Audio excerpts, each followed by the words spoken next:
If you want some advice, don't regret what's been done. Do something for the present instead. I'm watching my wife have Zex another man on my laptop screen, and all I can think is how much I overpaid for this PI. Vic Dorsey charged me $3,000 for 2 weeks of surveillance, and honestly, my neighbor Ruth could have told me for free. She's been giving me those sad, knowing looks for months now, the kind that say, "Poor coward," without moving her lips. But I needed proof. Hard, undeniable, court-quality proof. The video quality is crystal clear. Brent Sloan's apartment, 15th floor, floor-to-ceiling windows with a view he probably mentions at every dinner party. My wife Lila is pressed against that glass, her designer dress, the one I bought her for our anniversary, hiked up around her waist. Brent's behind her, and they're both laughing. Actually laughing. Like this is the funniest, most exciting thing they've ever done. That's what gets me. Not the Zex, not even the betrayal, really. It's the joy on her face. Pure, unfiltered happiness. She hasn't looked at me like that in 2 years. I close the laptop and check my watch. 3:15 in the morning. In exactly 9 hours, I'm supposed to marry this woman. Again. Renewing our vows, she called it. Recommitting to our love, she'd said, those green eyes wide and earnest. We've grown apart, Jack. This will bring us back together, I'd agreed. Hired the wedding planner, booked the venue at the Harbor View Inn, invited 150 people, spent $28,000 on a party to celebrate our renewed commitment. The irony is so thick I could build a house with it. And I build houses for a living, so I know what I'm talking about. My phone buzzes. Text from Terry, my foreman. "You awake? Need to talk about the Henderson site?" I text back. "Can't sleep anyway. Coffee at the Anchor in 20? You got it, boss." The rusty Anchor doesn't officially open until 6, but Doris has been letting me and Terry in through the back since we renovated her kitchen 3 years ago. She's already got the coffee brewing when I arrive, the rich smell cutting through the stale beer odor that never quite leaves the place. "You look like hell, Jack," Doris says, sliding a mug across the bar. She's 60-something, built like a bulldog, with a heart bigger than her vocabulary is polite. "Wedding jitters," I say. She snorts. "Jitters? Right. I've seen that look before. That's the look of a man who knows something." Terry walks in before I have to respond, his work boots heavy on the wooden floor. He's been with me for 8 years, since I started Hanlon Construction. Loyal as a dog, twice as protective, and built like he could bench press a truck. "So, what's really going on?" he asks, dropping onto the stool next to me. "And don't give me that wedding jitters nonsense. You don't do jitters." I pull out my phone and show him a screenshot from the video. Nothing explicit, just Lila and Brent in a restaurant. His hand on her thigh, her leaning in close. Terry's jaw tightens. "When?" "Been going on for 4 months, since Brent transferred here from Boston. You gonna cancel the wedding?" I smile and Terry actually leans back a little. "No, I'm going through with it. Jack, every detail, every moment, exactly as planned." Terry studies me for a long moment. "You've got something." "I've got everything, and at exactly 6:30 tonight during the toasts, everyone else will too." Doris refills my coffee without asking. "I always liked you, Jack. You're quiet, but you're not soft. People forget that. People underestimate quiet," I say. It's their first mistake. The wedding day unfolds like a perfectly choreographed play. I'm calm, eerily calm. My best man, Dave, soon to be ex-best man, but he doesn't know that yet, keeps asking if I'm okay. "You're too relaxed, man," Dave says as we're getting ready in the Harbor View's groom suite. "Most guys are sweating bullets. You look like you're about to watch a football game." "Maybe I just know what I want," I say, adjusting my tie in the mirror. What I want is revenge. Cold, calculated, absolutely devastating revenge. Dave laughs. "Lila's lucky. You're the most stable guy I know." Stable. That's what everyone thinks. Jack Hanlon, the steady contractor. Reliable, boring even. The guy who shows up on time, pays his bills, doesn't make waves. I've cultivated that reputation carefully over the years. It's useful, being underestimated. The ceremony is beautiful. Lila looks stunning in white, which feels like a sick joke, but I keep smiling. We exchange vows. Her voice trembles with emotion, real tears in her eyes. She's either a sociopath or she's compartmentalized this so thoroughly she actually believes her own performance. I say, I do and mean it. I do take this woman, for better or worse. I do promise to honor this commitment. I just don't promise to honor her. The reception is at the same venue. a gorgeous waterfront space with sunset views. 200 guests. Lila invited more than we'd originally planned. "Everyone should witness our love," she'd said. "Careful what you wish for, sweetheart. Dinner is served. Salmon or beef, fancy wines, a cake that cost more than my first car." I make small talk with relatives, accept congratulations, play the happy groom. Lila is radiant, working the room like the social butterfly she is. She's good at this. The performance, the charm. Brent Sloan is here, of course. Table 7, with the business associates crowd. He's been carefully avoiding eye contact with Lila all evening, which is smart, but not smart enough. I watched him slip out earlier to take a call, watched Lila disappear to fix her makeup 3 minutes later. They met in the garden, 30 seconds of whispered conversation. Brent touched her arm. She smiled. I memorized every detail. At 6:25, the DJ announces it's time for toasts. Dave stands first, tells a funny story about how we met in college, how I helped him pass structural engineering by building a model bridge out of beer cans. Everyone laughs. Lila's maid of honor, Cassie, goes next. Cassie, who knew about the affair, who helped cover for Lila, who lied to my face at least a dozen times. Cassie's toast is all about true love and soulmates and destiny. Her voice is syrupy sweet. I want to vomit. Then it's my turn. I stand, microphone in hand, and the room quiets. Lila is beaming at me, her face full of love and trust. For a moment, just a moment, I almost feel bad. Almost. "Thank you all for being here," I start. "Lila and I have been together for 6 years, married for 5. And I thought I knew everything about her. I thought we had no secrets." Lila's smile falters slightly. "Good instincts. But recently, I learned something new, something that changed everything." I pull out a small remote from my pocket. "So instead of a traditional toast, I'd like to share a little video. A montage, if you will, of our relationship, the real relationship." I click the button. The screens around the room, set up for the slideshow Lila had planned, flicker to life. But instead of our wedding photos, it's Vic's surveillance footage. High definition, perfect clarity. Lila and Brent at a restaurant, kissing, in his car, entering his apartment building. The timestamp shows dates, 4 months of footage, dozens of encounters. The room goes silent.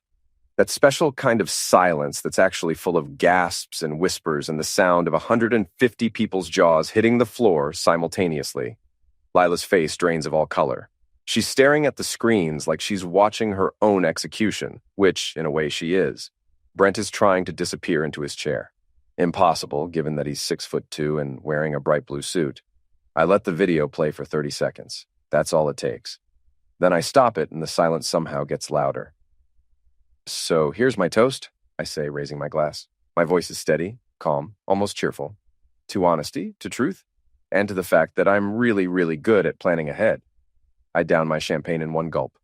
"Oh, and Lila, the annulment papers are already filed. You'll be served on Monday. This marriage lasted exactly," I check my watch, 4 hours and 17 minutes. I think that might be a record. Then I walk out. The explosion of sound behind me is glorious. The video goes viral by Sunday morning. I'm sitting in my house now since Lila moved out Saturday night, drinking coffee and watching the view counter climb. Someone posted it to social media, probably multiple someones. By noon, it's been shared 40,000 times. My phone hasn't stopped ringing. I've ignored 43 calls, including 3 from Lila, 7 from her mother, and 1 from Brent. That last one almost made me laugh. What could he possibly have to say? The only call I answer is from Vic Dorsey. "You made quite the splash," he says. His voice is amused. My phone's been ringing too. Suddenly everyone in town needs a PI. "Glad I could help your business. You know this isn't over, right? Woman like that doesn't go down quiet." "I'm counting on it," I say. Because here's the thing. The wedding video was just the opening act. I've been planning this for 3 months, ever since I first suspected. Every move calculated, every contingency planned. I'm not just destroying Lila, I'm dismantling her entire world. Phase 1, public humiliation. Check. Phase 2, financial devastation. Monday morning, I'm at the bank when it opens. I've already frozen our joint accounts. Legally, since I suspected fraud. I've transferred my business accounts to a different bank entirely. I've changed all the passwords on everything we shared. Streaming services, utilities, credit cards, everything. Lila has no access to money, none. Her personal account has maybe $3,000. Her credit cards? All on accounts I controlled. I've already called and reported them potentially compromised, had them all frozen pending investigation. Is it petty? Absolutely. Is it legal? My lawyer assures me it is, given the circumstances. By Monday afternoon, I'm at my lawyer's office finalizing the annulment. Gerald Moss is 60, sharp as a razor, and thoroughly enjoying this case. She's going to fight, Gerald says, reviewing the paperwork. She'll claim emotional distress, try for alimony, go after your business. Let her try. I've got documentation of everything. Every asset I brought into the marriage, every dollar I earned, every penny she spent. She signed a prenup. A good one. She had her own lawyer review it. She did. Cassie recommended him. Guy named Peter Chen, works at her firm. Gerald's eyebrows rise. The same Cassie who was her maid of honor? Who knew about the affair? The very same. That's a conflict of interest. If we can prove Cassie influenced her legal representation while knowing Lila was planning to defraud you, Gerald actually smiles. It's not a nice smile. Her lawyer could be disbarred. The prenup becomes even more ironclad. Funny how these things work out, I say. By Tuesday, the social fallout is in full swing. Lila's been suspended from her job at Meridian Insurance, pending investigation into whether she used company resources to facilitate her affair. Someone anonymously tipped off her boss that she'd been taking extended lunch breaks and using the company car for personal meetings. That someone was me, obviously. Brent's in even worse shape. His wife, yeah, it turns out Brent's married, Lila didn't mention that detail to me, has filed for divorce. His company is reviewing his position, which is corporate speak for you're fired, but we need to talk to legal first. And Cassie's got problems of her own. Wednesday afternoon, I'm at the Rusty Anchor with Terry when she walks in. The bar goes quiet. Everyone knows the story now. Small town, big scandal. Cassie's face is red, her eyes puffy from crying. She spots me and marches over. You coward. Cassie, can I buy you a drink? You destroyed her. You destroyed everything. I take a sip of my beer. I showed a video, a true video, of things that actually happened. If that destroyed everything, maybe the foundation was already rotten. She loved you. She had a funny way of showing it. But hey, you were there for all of it, right? Covering for her, lying for her. How many times did you tell me she was working late when she was actually with Brent? Cassie's face goes even redder. I was being a good friend. You were being an accomplice. And speaking of which, how's work going? I hear HR has some questions about your expense reports. Something about claiming personal dinners as business meetings? Her eyes go wide. You didn't. I didn't have to. I just pointed them in the right direction. They did the rest. Turns out you've been pretty creative with company money. Almost as creative as Lila. You're going to regret this, Cassie hisses. I regret lots of things. Marrying Lila, trusting you, believing in friendship. But this? I gesture vaguely at everything. This I don't regret at all, she storms out. Terry, who's been quietly watching, shakes his head. You're cold, man. Ice cold. No, I say. I'm just done being warm to people who don't deserve it. The next betrayal comes from Dave, my best man, the guy I've known for 15 years. He calls Thursday night, asks to meet at the diner on Main Street. I agree, curious what he wants. He's already there when I arrive, sitting in a back booth. His face is serious, worried. Jack, we need to talk. So talk. You've gone too far. What you did at the wedding, okay, I get it. You were hurt, but now, going after Lila's job, her money, Cassie's career, it's too much. I lean back in the booth. Too much. Yeah, you're being vindictive, cruel. This isn't like you. Maybe you don't know me as well as you think. Dave leans forward. Lila made a mistake, a bad one. But she's human. She deserves a chance to recover, to rebuild her life. You're systematically destroying her. She systematically betrayed me for 4 months. She looked me in the eye every single day and lied. She planned a vow renewal, a celebration of our marriage, while having Zex another man. She spent my money on hotels and dinners and gifts for him. And you think she deserves mercy? I think you need to be the bigger person. I laugh. Actually laugh. The bigger person? Right. Let me guess. Lila called you, asked you to talk to me, to convince me to back off. Dave's face gives him away. He's never been good at poker. She's desperate, Jack. She's lost everything. Her job, her reputation, her friends, her husband. Don't forget that part. You're my best friend. I'm trying to help you. This revenge crusade is going to eat you alive. You need to let it go. What I need, I say slowly, is for people to stop telling me how I should feel about being betrayed. What I need is for my so-called best friend to have my back instead of my cheating wife's. I'm trying to have your back. I'm trying to save you from yourself. By taking her side. I'm not taking her side. I'm trying to be rational. Someone has to be. I stand up. You know what, Dave? I'm done with this conversation, with you, with anyone who thinks I'm the villain in this story. Jack, we're done. Don't call me. Don't come by. We're finished. I walk out of the diner and don't look back. By Friday, I've lost 3 more friends. They formed a little coalition, apparently. Dave, his wife Jennifer, our mutual friends Tom and Sarah. They've all decided I'm out of control, that I need an intervention, that I'm letting anger consume me. They don't get it. This isn't anger. Anger is hot, impulsive, stupid. This is cold calculation. This is justice. Tom calls Friday evening. We need to talk, all of us, tomorrow at my place. An intervention? A conversation between friends. I'll be there, I say. Because here's the thing. I'm not avoiding them. I'm not hiding. I want them to say what they need to say. I want to look them in the eyes when they betray me too. Saturday afternoon, I show up at Tom's house. It's a nice place. I should know, I built the addition 3 years ago. Tom and Sarah are there, along with Dave and Jennifer. They're all sitting in the living room, faces serious, an ambush disguised as concern. Jack, thanks for coming, Tom says. We're worried about you. Are you?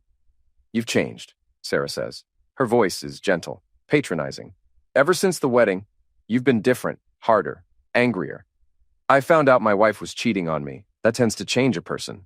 But the way you've handled it, Jennifer says, it's not healthy. You're destroying people's lives. One life, I correct. Lila's. And she destroyed mine first. That's not true, Dave says. You're successful. You've got your business, your house. My marriage was a lie. My wife was a lie. The last 5 years of my life were built on deception. But sure, I've got a house. That makes it all okay. We're not saying it's okay, Tom says. We're saying you need to move on, heal. This vendetta isn't helping. I look at each of them in turn. Let me ask you something. Did any of you know? Silence. Did any of you suspect, see something, hear something, and not tell me? More silence. But Sarah's eyes flicker, just for a second. Sarah, she looks at Tom, then back at me. I saw them once, at a restaurant. They were just talking. I thought maybe it was work-related. When? 3 months ago. 3 months. She knew for 3 months and said nothing. Anyone else? Jennifer raises her hand slightly. I heard rumors. From Cassie. But I thought they were just gossip. You didn't think to tell me. I didn't want to upset you over rumors. I nod slowly. So let me get this straight. You all knew or suspected or heard things, and none of you said a word. You let me plan that vow renewal. Let me spend $30,000 on a party. Let me stand up there and make a fool of myself. But now that I've fought back, suddenly you're all concerned about my well-being. That's not fair, Dave says. Fair? You want to talk about fair? Here's what's fair. You're all complicit. Every single one of you. You protected her instead of me. You chose her comfort over my right to know the truth. And now you have the audacity to tell me I'm the one who's gone too far. Jack, please, Sarah starts. No, I'm done with all of you. You want to be friends with Lila? Fine. But you don't get to be friends with both of us. You made your choice. You made it 3 months ago when you decided to keep your mouths shut. I walk to the door. You're going to regret this, Tom calls after me. Pushing everyone away. You'll end up alone. I turn back. I'd rather be alone than surrounded by people who smile to my face and stab me in the back. At least I'll know where I stand. 2 weeks after the wedding, that wasn't. I'm sitting in my office at the construction site when Vic Dorsey calls. Got something interesting for you, he says, about Brent. I'm listening. Guy's got a history. 2 previous jobs, both ended badly. At the first one, he was fired for related to sex harassment. At the second, there was an incident with a co-worker's wife. Nothing proven, but he left voluntarily right after. So he's got a pattern. A clear one. And here's the kicker. Lila knew. I found emails between her and Cassie from 6 months ago. They were laughing about it. Called him dangerous and exciting. My grip tightens on the phone. Send me everything. The emails arrive an hour later. They're damning. Not just evidence of the affair, but proof that Lila knew exactly what kind of man Brent was. That she pursued him anyway. That she found the risk thrilling. There's more. Texts between Lila and Cassie discussing how to hide the affair. How to use my work schedule against me. How to gaslight me if I got suspicious. One text from Lila. Jack's so trusting. It's almost too easy. Cassie's response, just don't get caught. You've got a good thing with Jack's money. I read that line 5 times. Jack's money, not Jack. Not our marriage. Not our life together. My money. That's when I realized this was never about love or passion or even attraction. This was calculated, financial. Lila was hedging her bets, keeping me for stability while pursuing Brent for excitement. And if it all fell apart, she'd have planned to take me for everything in the divorce. The prenup must have been a shock to her. I remember now, she'd pushed back on it initially. Said it showed I didn't trust her. I'd held firm and she'd eventually agreed, probably thinking she could work around it later. But then I caught her before she could execute whatever endgame she'd planned. I forward everything to Gerald Moss, my lawyer. Then I make another call. Meridian Insurance, how may I direct your call? HR department, please. I have information about employee misconduct. By Monday, Lila's been fired. Not suspended, terminated. The emails and texts show she used company resources for personal matters, lied on expense reports, and violated the ethics code. She's not just unemployed, she's unhireable in the insurance industry. Word spreads fast in professional circles. Cassie's gone too. Same reasons, plus the financial irregularities I'd pointed out earlier. Turns out she'd been skimming for years, just small amounts, but it adds up. Brent's company finally made their decision, terminated for cause. His wife's divorce is proceeding rapidly. He's living in a cheap motel on the edge of town, driving a rental car because his wife took the BMW. I should feel satisfied, victorious. But there's still one more thing I need to do. Tuesday evening, I drive to the Rusty Anchor. It's crowded, always is on Tuesday, wing night. I spot Dave and Tom at a corner table with their wives. They see me too. The conversation stops. I walk over. Can we talk? I ask. Dave looks surprised. Yeah, of course. I pull up a chair. The 4 of them are watching me warily like I might explode. I've been thinking about what you said, I start. About moving on, about healing. Jack, Jennifer begins, but I hold up a hand. Let me finish. You were right about some things. I have been consumed by this, by revenge, by anger. It's taken over my life for weeks. They're nodding now, hopeful. But here's the thing. I don't regret it. Any of it. What I did to Lila, to Brent, to Cassie. They earned it, every bit. They made choices. They hurt me deliberately, and I made them pay for it. The hope fades from their faces. What I do regret is trusting the wrong people, believing that friendship meant loyalty, that when someone betrayed me, my friends would have my back. Instead, you all protected her. You knew or suspected, and you said nothing. You let me be humiliated, and then you judged me for fighting back. We were trying to help, Sarah says quietly. You were trying to make yourselves feel better, to convince yourselves you weren't complicit. But you were. You are. And I can't forgive that. I won't. I stand up. So this is goodbye. For real this time. I hope you all have good lives. I hope you're happy with your choices. But I'm done pretending we're friends. I walk away. This time, none of them call after me. The town festival happens the first weekend of June. It's a big deal. Craft vendors, food trucks, live music, everyone turns out. I almost skip it, but Terry convinces me to go. Hiding makes you look guilty, he says. Walk in there with your head high. Let them see you're not broken. So I go. The festival is packed. I see familiar faces everywhere. Most people avoid eye contact. Some whisper as I pass. A few, mostly guys from the construction crew and regulars from the Anchor, nod or wave. I'm divisive now. Some people think I'm a hero. Others think I'm a monster. I'm getting a beer from one of the trucks when I hear raised voices near the main stage. I turn and see Lila. She looks terrible. Her hair, usually perfect, is pulled back in a messy ponytail. No makeup, jeans and a t-shirt instead of her usual designer clothes. She's arguing with someone, Brent. I move closer, curious. Your fault, Lila is saying. You promised it would be fine. You said he'd never find out. You're the one who wanted to renew the vows, Brent shoots back. I told you it was risky. Because you said we needed more time. That you were leaving your wife. But you never were you? You just wanted to keep screwing around. People are starting to stare. Pull out phones. This is going to be online in minutes. You're insane, Brent says. I'm done with this. Done with you? You're done? You're done? I lost everything because of you. You lost everything because you got caught. That's when Lila sees me. Her eyes lock onto mine across the crowd.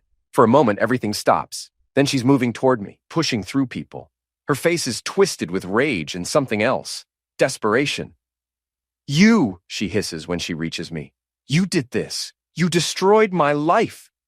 I showed people who you really are, I say calmly. You destroyed your own life. I loved you. I made a mistake, but I loved you. You loved my money. There's a difference. Her hand comes up fast. She's going to slap me. I catch her wrist easily. Don't, I say quietly. You're a coward, a cold, heartless coward. Maybe, but I'm an honest coward, which is more than you can say. She tries to pull away, but I hold firm. Let me go. Gladly. But first, you're going to hear this. Every choice you made was yours. Every lie, every betrayal, every moment you chose Brent over me. You don't get to blame me for the consequences. You don't get to play sufferer. You did this. Own it. I release her wrist. She stumbles back, tears streaming down her face. I hate you, she whispers. I know. I'm okay with that. She turns and runs. Brent doesn't follow her. He's already walking away in the opposite direction. The crowd watches both of them go, then slowly turns to look at me. I raise my beer in a mock toast. Show's over, folks. Someone laughs, then someone else. The tension breaks. People go back to their conversations, their food, their lives. Terry appears at my elbow. That was cold. That was necessary. You feel better? I consider the question. Do I feel better? Not really. I don't feel worse either. I just feel done. Yeah, I say. I think I do. The final piece falls into place 2 days later. Ruth, my neighbor, knocks on my door Tuesday evening. She's holding a casserole dish and wearing her "I've got gossip" face. Thought you might need a home-cooked meal, she says, pushing past me into the kitchen. Ruth, you don't have to. Hush! I'm old, I'm lonely, and I like feeding people. Let me have this.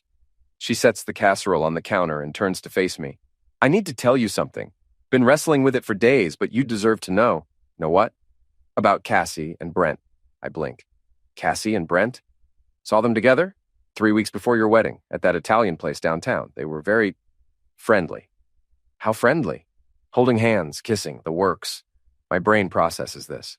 Cassie was sleeping with Brent, while he was sleeping with Lila, while Lila was married to you. It's like a Russian nesting doll of betrayal. I sit down heavily. Cassie set this up. She pushed Lila toward Brent, covered for the affair, helped hide it. Also, she could have him too. Or, Ruth says slowly, so she could get Lila out of the way at work. Cassie wanted that promotion, the one Lila got last year. Maybe she figured if Lila's marriage exploded, she'd be too distracted to compete. But then I exposed everything and they both got fired. Karma's an unpleasant person with a sense of irony. I start laughing. I can't help it. The whole thing is so twisted, so absurd, so perfectly awful. So I wasn't just betrayed, I say between laughs. I was a pawn in someone else's game. Cassie used me to destroy Lila. And I did it. I did exactly what she wanted. Does it matter? Ruth asks. Lila still cheated, still lied. The betrayal was real. Yeah, it was. Ruth pats my shoulder. For what it's worth, I think you handled it perfectly. Lila needed to learn that actions have consequences. So did Brent. So did all those so-called friends who knew and said nothing. You think I'm in the right? I think you're human. I think you got hurt and you hit back. Nothing wrong with that. The world's too quick to tell people to forgive and forget. Sometimes people need to remember why you don't cross certain lines. She heads for the door, then pauses. Oh, and Jack? That casserole's got enough for 3 days. Freeze what you don't eat tonight. Thanks, Ruth. Anytime, honey. 3 months later, life has settled into a new normal. Hanlon Construction is thriving. Turns out public sympathy, or at least public interest, is good for business. We're booked solid through next spring. I've made new friends. People who didn't know me before who judge me on who I am now rather than who I was. Terry and I have gotten closer. Doris at the Anchor has basically adopted me as her surrogate son. I heard through the grapevine that Lila moved back to Boston, living with her parents, working retail. Brent's somewhere in New York, I think. His divorce finalized last month. Cassie's still in town, but unemployed and radioactive in the professional community. Dave called last week, left a voicemail apologizing, saying he understood now why I'd been so angry, that he should have supported me. I haven't called back. Maybe I will someday. Maybe I won't. The annulment was finalized 6 weeks ago. The prenup held up perfectly. Lila got nothing except her personal belongings and the clothes on her back. Gerald Moss sent me a bottle of scotch to celebrate. We drank it together in his office while he told me war stories about other divorce cases. I'm not dating, not ready, maybe not interested. The idea of trusting someone again feels impossible right now. But I'm okay with that. I'm okay with being alone. It's honest, at least. Saturday afternoon, I'm at the Anchor having a beer when the door opens and a woman walks in. Mid-30s, auburn hair, confident walk. She looks around, spots me, and heads over. Jack Hanlon? That's me. I'm Rebecca Walsh. I'm a writer. I'd like to interview you. About your story, the wedding, the revenge, the aftermath. I think it would make a great article, maybe even a book. I study her. She's serious, professional, and there's something in her eyes. Respect, maybe, or understanding. Why? I ask. Because everyone's talking about what you did. Some people think you're a hero, others think you're a villain, but nobody's heard your side, your actual words and your actual voice. I think people should, and you think they'll care? I think everyone who's ever been betrayed will care. Everyone who's been told to forgive and move on when they wanted to fight back. Everyone who's been judged for not being the bigger person. Yeah, I think they'll care. I consider this. Telling my story, owning it, not apologizing, not justifying, just explaining. Okay, I say, let's talk. Rebecca pulls out a recorder and a notebook. Start at the beginning. When did you first suspect? So I tell her everything. The suspicion, the PI, the video, the wedding reveal, the financial warfare, the lost friendships, the confrontations, the festival scene, the final revelations about Cassie and Brent. I talk for 2 hours. Rebecca barely interrupts, just nods and takes notes and lets me speak. When I'm done, she sits back. That's quite a story. It's my story, for better or worse. Do you regret any of it? I think about the question, really think about it. I regret trusting the wrong people. I regret the years I wasted on a marriage that was a lie. I regret not seeing the signs earlier. I pause. But do I regret the revenge? The way I fought back? No, not even a little bit. Even though you lost friends? Even though half the town thinks you're cruel? Those weren't real friends, and I don't care what the town thinks. I care what I think, and I think I did what I had to do. I think I stood up for myself when everyone else told me to roll over and take it. I think I proved that you don't have to be the bigger person when someone makes you smaller. Rebecca smiles. That's a hell of a closing line. It's the truth. She packs up her recorder and notebook. I'll send you a draft before I publish anything. Make sure I got it right. Appreciate it. She stands to leave, then turns back. For what it's worth, I don't think you're a villain. I think you're someone who refused to be a sufferer. The world needs more of that. After she leaves, I sit at the bar for a while longer. Doris brings me another beer without asking. You okay, honey? She asks. Yeah, I say, and I mean it. Yeah, I really am. Because here's the thing I've learned. Revenge doesn't heal you. It doesn't fix what's broken or erase what happened, but it does give you back your power. It reminds you that you're not helpless, that you don't have to accept betrayal quietly, that you can fight back and survive and come out the other side, stronger. The house always wins, not because the house is better or smarter or more deserving, but because the house knows the game, knows the odds, knows when to hold and when to fold and when to burn everything down and start over. I learned that lesson the hard way, but I learned it, and I'll never forget it.